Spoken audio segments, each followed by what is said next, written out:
2019లో Telugu Desam party ఓడిపోయినప్పుడు చంద్రబాబు నాయుడుని పరామర్శించేందుకు అతి సాధారణ కార్యకర్తలు మహిళలు కొందరు వెళ్ళారు. కానీ పార్టీ నాయకులు దాదాపు 2-3 నెలలు చంద్రబాబు నాయుడు ఇంటి వైపు వెళ్ళింది కూడా లేదు. చాలామంది కేవలం చంద్రబాబు నాయుడు తన కుటుంబ సభ్యులు అత్యంత దగ్గర వారితో మాత్రమే ఎందుకు ఇలా అయిపోయిందంటే అప్పట్లో మాట్లాడుకున్న ఉదంతాలు ఉన్నాయి. కానీ 11 సీట్లు ఓడిపోయినా కూడా జగన్మోహన్ రెడ్డి విషయంలో మాత్రం అలా లేదు. అది భిన్నంగా ఉంది. ఫలితాలు వచ్చిన 2-3 రోజుల నుంచే నాయకులు వెళ్ళి జగన్మోహన్ రెడ్డిని కలుస్తూ ఉన్నారు. తాము ఇలా కలిసేందుకు అవకాశం ఇచ్చినప్పుడు ఇప్పటికీ కూడా వాళ్ళు సంతోషంగానే ఫీల్ అవుతున్నారు. ఇప్పటికైనా మేము జగన్మోహన్ రెడ్డిని ఇలా కలుసుకోగలుగుతున్నామని. అంటే హోప్ ఉంది, తిరిగి మనం రాగలుగుతామన్న హోప్ వైసీపీ కార్యకర్తల్లో ఉంది, నాయకుల్లో ఉంది, ఓడిపోయిన ప్రజాప్రతినిధుల్లో కూడా ఉంది. అందుకే జగన్మోహన్ రెడ్డిని అయితే కలుస్తూ ఉన్నారు.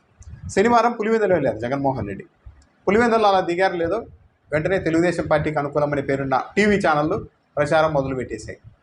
జగన్మోహన్ రెడ్డి కార్యాలయం పైన వైసీపీ కార్యకర్తలు తిరగబడ్డారు, రాళ్ల దాడులు చేశారు, జగన్మోహన్ రెడ్డి డౌన్ డౌన్ అంటూ నినాదాలు చేశారు, అధికారంలో ఉన్నప్పుడు రాని వ్యక్తి ఇప్పుడు ఎందుకు వచ్చావంటూ గెరావు చేసే ప్రయత్నం చేశారు అంటూ రకరకాలుగా గంటల తరబడి నిన్న ప్రచారం చేశారు. నిన్నంతా సాయంత్రం నుంచి నిజంగానే జగన్మోహన్ రెడ్డి మీద సొంత పార్టీ కార్యకర్తలు తిరగబడ్డారు. జగన్మోహన్ రెడ్డి పులివెందులు వెళ్ళినప్పుడు కొంతమంది కార్యకర్తలు మాత్రం నాయకులు, చిన్న చిన్న నాయకులు ఆవేదన వ్యక్తం చేసింది నిజం.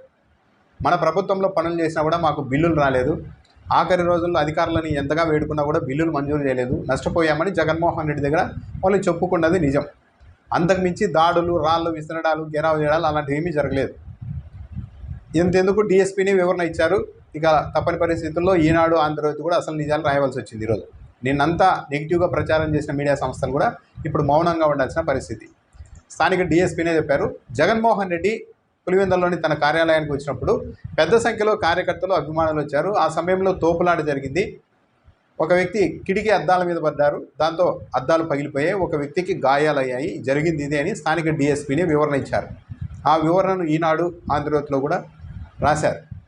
నిన్న మాత్రం విపరీతంగా జగన్మోహన్ రెడ్డి కార్యాలయం మీద దాడి చేశారు, గెరావు చేశారు, నినాదాలు చేశారు, తిట్టారు అంటూ రాసిన, ప్రసారం చేసిన టీవీ ఛానళ్ళు ఇప్పుడు ఎవరిని మోసం చేసినట్టు?